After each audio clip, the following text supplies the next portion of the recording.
or a livelihood, or let me say, I'm doing it for my passion. Yes. What prompted me is when I came back, I tried to explain to people around, my family first, what I've been through. They were not listening. Nobody gave me a listening ear. Yeah. All they wanted to know is you are a failure. You've gone to Norway for studies. You've come back. Now it's Kuwait as an English language teacher.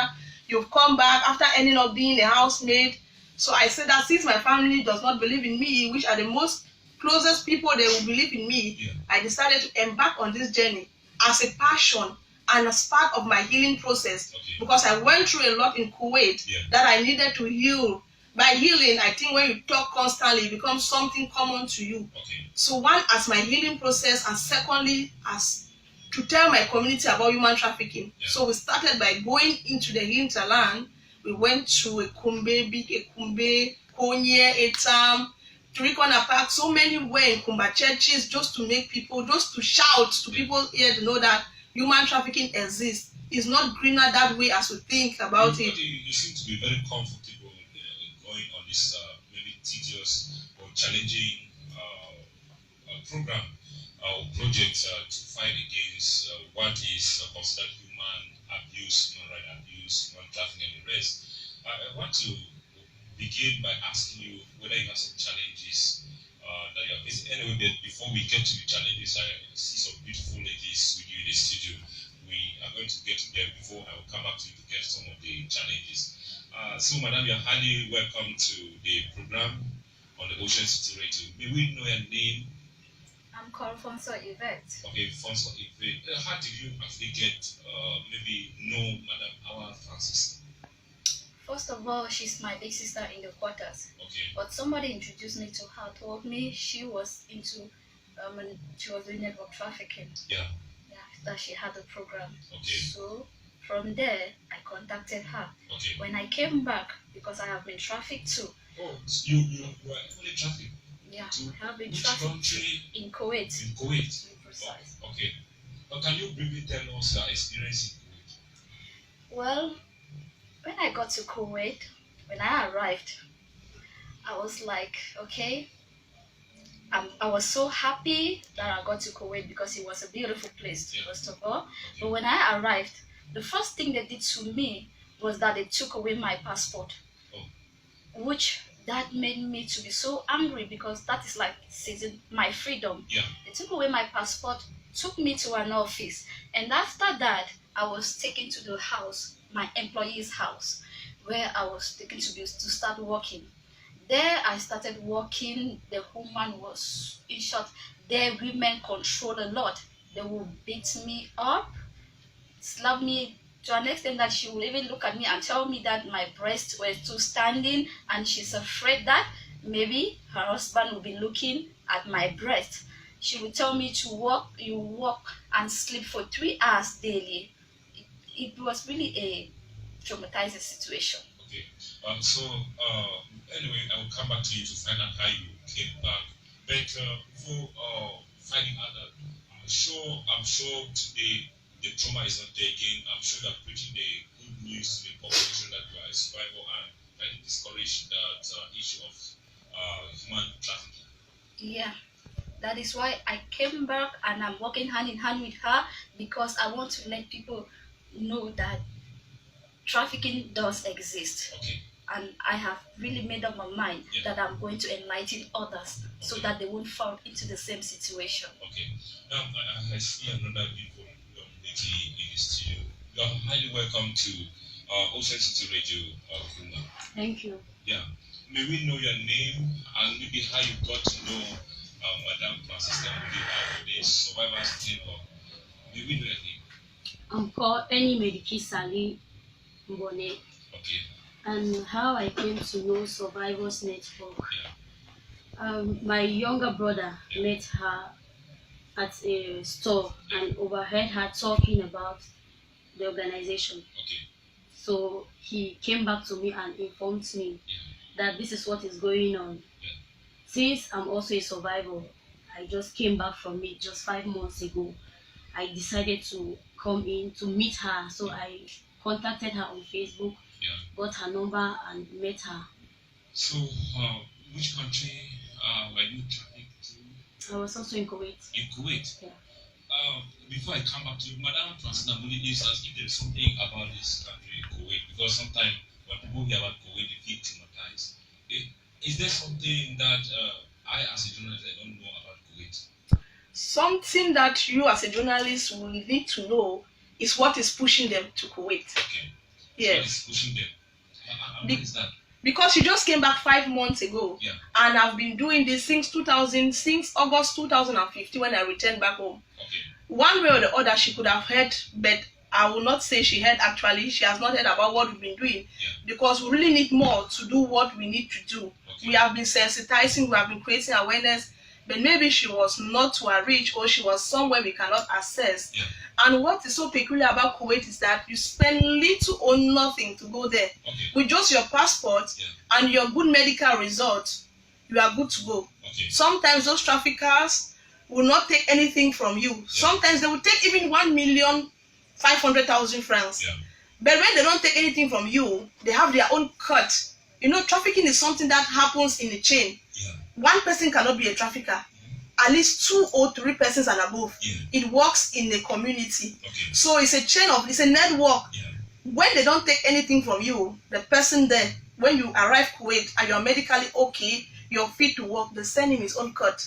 Okay. So that's why many people are, yes, they're working for commission. Are you telling me that when I see a nice job in Kuwait, the good salary and so on, I should know that this is just a flat me? Of course, because I was being tricked to go and serve as an English language teacher. Okay. But on reaching Kuwait, I was being forced to be a domestic servant. Okay. And when I was tricked, my salary was to be 1,000 US dollars with free accommodation and so many amenities attached to it. Yes. So they put on fake posters to cajole you. Yeah. That's why human trafficking is somehow used by fraud, force, or coercion. Yeah.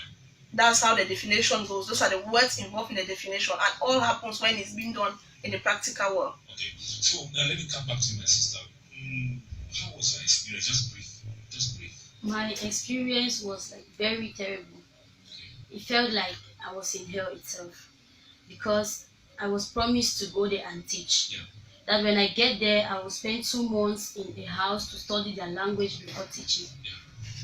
But when I got there, just at the airport, my passport was seized from me. Okay. I was carried to an office, after the office to a house. And the person I was to work for was a militant, a military personnel. And what they did to me was, I work throughout. Okay. I get up 4 a.m. and I sleep 6 a.m. Yeah. I sleep just for 2 hours. Yeah. I work throughout the day. The building there was like 3 flats. Yeah. And we were just 2 of us who worked there. You clean a lot. You do so many things, and at the end of the day, you eat once, and you have to eat the crumbs from their plate. They don't give you food that is directly from the pot. No. Yeah. They eat and they give you the crumbs. Yeah. So now we know it has been very difficult, but how did you come back? Because we learned that some people even find it very difficult to come back to Cameroon and Africa. Yeah, it is very difficult to come back, because when you get there, they give you a contract to sign. You sign for 2 years. Yes. And they pay the person who sent you the money. Yes. Yeah. So no matter how sick you are, no matter what you're going through, nobody allows you to get back. Okay. My case, I was so sick. Yeah. Because of too much lemon, no sleep and no food. Okay. I felt sick. But at that point that I was really sick, that was when I almost lost my life. Okay. Because they said I am pretending. Yeah. They don't believe in any kind of sickness. Yeah. When I lie on the bed, they will throw me water, pull me on the ground, beat me up, I must walk. So it got to a point that I took my phone and I met one of my brothers in the quarter. Yes. I met him online. He's in America. Okay. So I told him my story, and he decided that I should give him my boss number. Okay. I sent the number to him, and he threatened them. Okay. That girl is sick. If you don't send her back, we will bring human rights from America. Right. So those people in Kuwait, they are scared of Americans. Okay. And he also spoke, and some white men also. That was when she became scared. And okay, now that you are with this Bible's network, how do you look at the activities? I want to first of all ask you, before I get to the founder, have you looked at the activities? Do you think that others who are still in code, because I believe that so many victims are still there, do you believe that you, with other survivors joining this particular network to fight against trafficking persons, do you think that this will actually cause the world to know and maybe for this particular aid to stop? Yes, we will be able to do that because we go online, we inform them. I have some friends who are still there. Okay. We talk to them, we sensitize them online. Okay. Even as we are talking now, so many parents will they are getting this information. They know what is, they will get ideas, they will be aware of what is going on. Yeah. And with these activities, no news does not end only with the person that hears it. Yeah, When I hear right. this thing here, I might tell another person. Right. So, looking at Madame Awa Francisca, who is the founder of Survivors Network, you see her as a wonderful lady. Yeah, true. Don't you think she's pretending? No. Okay. Let me get back to you.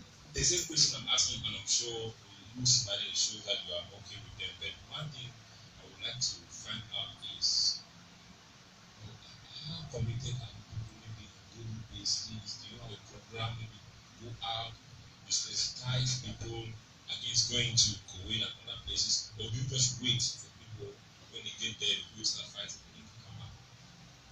Well, this program, firstly, is to sensitize people, especially those that are still hoping to go there. Yeah.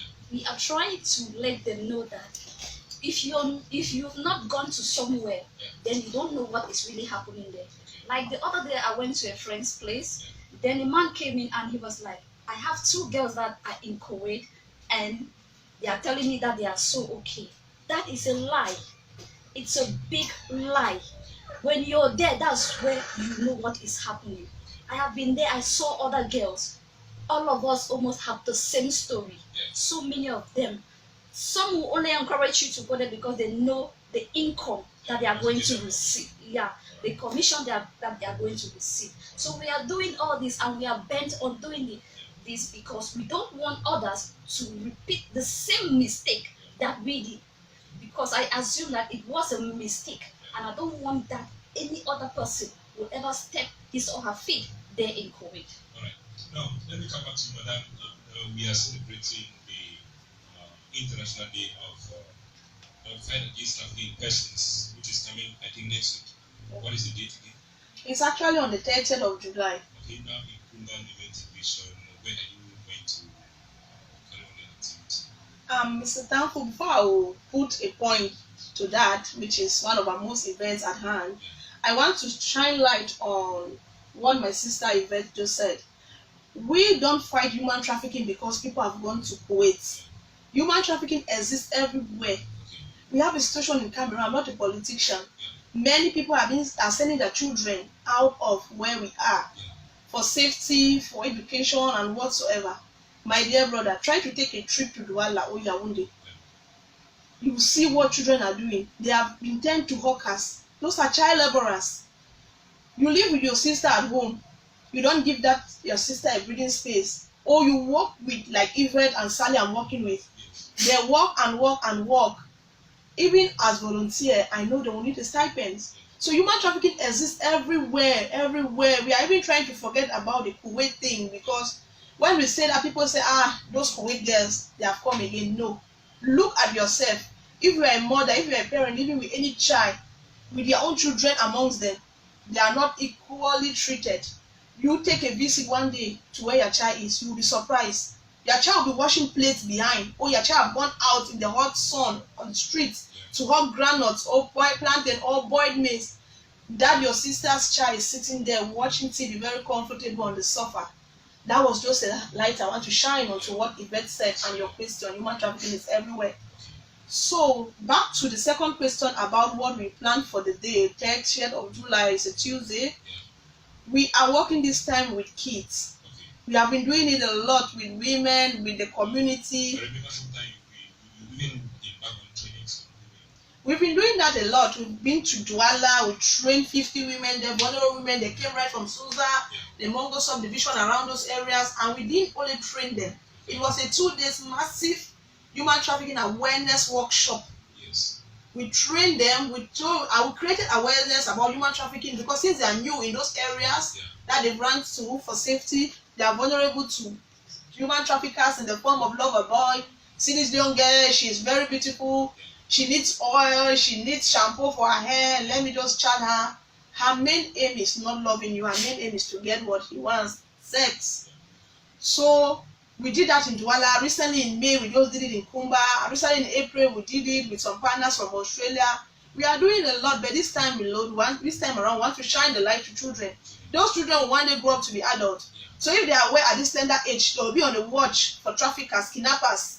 All those fall under human trafficking. So we'll be commemorating it at a venue in Boya Road. We'll be dealing with 30 kids. 30 kids symbolizes 30th of July. We want to make it so significant. The kids will be there. We'll give them cartoons, comics books on human trafficking, t-shirt to shine the light. We'll play them cartoons on TV, on the projector, so that they themselves see for themselves. You know, with kids, when you speak, they don't really assimilate. But when they watch a cartoon video, they will always like to talk. Yes, they will go around the quarters to those who are not fortunate to be there. My friend, I watched this cartoon at Auntie Awa's place or at this junction. It was so nice. So that's how I want to send a message this time through kids. And they can as well even sensitize their parents back home. So we are working this time with kids. It's a new phase, it's a new dimension. Let's derail a bit. Kids are the future of tomorrow. So they need to know. No, that is actually very important. And Madam, at the end, what impact do you or what result do you want to get from this case? Because you are dealing with a very delicate population at this time. The treats, and sometimes it's difficult to handle this particular group. But are you really sure that you're going to get your results? I'm 100% sure I'm going to get my result because the kids ranges are 7 years to 14 years. From my son, who is just 6, he knows about human trafficking because he has been there. So why would the other kids not know? They will know and they will be aware. Now when they walk on the street and any uncle wants to greet them after my lecture with them, after my 30-minute or 1 hour with them, I think they'll be aware. That's creating awareness first. Let them be aware of what happens around. And then in the long run, they will talk to their friends in the quarter. Look at my candy. Look at my pencil. Look at my t-shirt. I got it. From the t-shirt, there's a lot that will be said on the t-shirt. Stolen kids, stolen dreams. Children are not for sale. T-shirt is really the t-shirts that we are making for them is really captivating. When they wear it around, anybody that is reading and will read from it is already sending out the message. So from the kids, I really expect a lot. The message will be very, very far with them. Okay. Well, thank you very much, and we are so happy that you are here doing this. And Madam, apart from after this, do you think you are going to continue? I'm talking because we have seen situations that are happening. I personally, there's a case where a young lady who is epileptic, she actually confessed to the Ocean City Radio some time ago that most of the rape is being taken rape or sexual abuse by riders and some other cargo drivers. The lady lives at the corners in Kumba.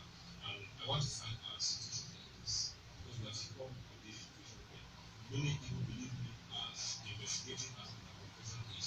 We have people who are raped on a daily basis, and that falls under what we are fighting against. But the problem now is breaking the silence. The problem is making people know that this is happening, maybe because of stigmatization. Now, is there any forum that you are creating to ensure that people will always come up to give cases like this so that you can help these people to give them some psychological counseling and so on in order for them to feel well in the society? I will start by where we are. This is a medium for them to channel the message to us. If somebody reach out to Mr. Tanfu Sidan at Ocean City Radio, obviously you know that Francisca is there for this. He will reach out to me. On the social media, I know many people cannot access it, but many people around town have a t-shirt on. And you, Mr. Tanfu, we plan to give you one because when you wear it around the street, around our user quarters, around everywhere, people will read it and the number is there, the email address is there. And then Yvette and many other survivors who work in a very big team. But you know, many people cannot really be ready to come here now. In the quarters, they stand as representatives. And then we once did a quarter youth leaders from the quarters training that we asked them to go and be as ambassadors in their quarter for people to reach out to them before they convey to me what is happening. So when you reach out to me, I think we have a standby medical doctor at the Kumba District Hospital. He was supposed to be here, but he is on duty. He is one of a strong backbone in Survivors Network. He is there first for the medical attention. In that situation, first what we need is the health of the person. So we have him there standby. He's very willing. We always have him when we are doing our events. He gives talks a lot for women on their menstrual hygiene, how to take care of yourself, how to be alert, where to reach out to in such situations as rape. His number is everywhere. So we first hand is the first aid. We take the victim to him. Alright, listeners, if you find situation like this, you can always support us. Please don't be afraid, don't be stigmatized, because sometimes people die because of stigmatization. And trafficking in persons is actually a crime and a sin against humanity and God. So we should actually stay away from this, especially in the quarters we have orphans. In the quarters, sometimes the way these children are being treated is not good.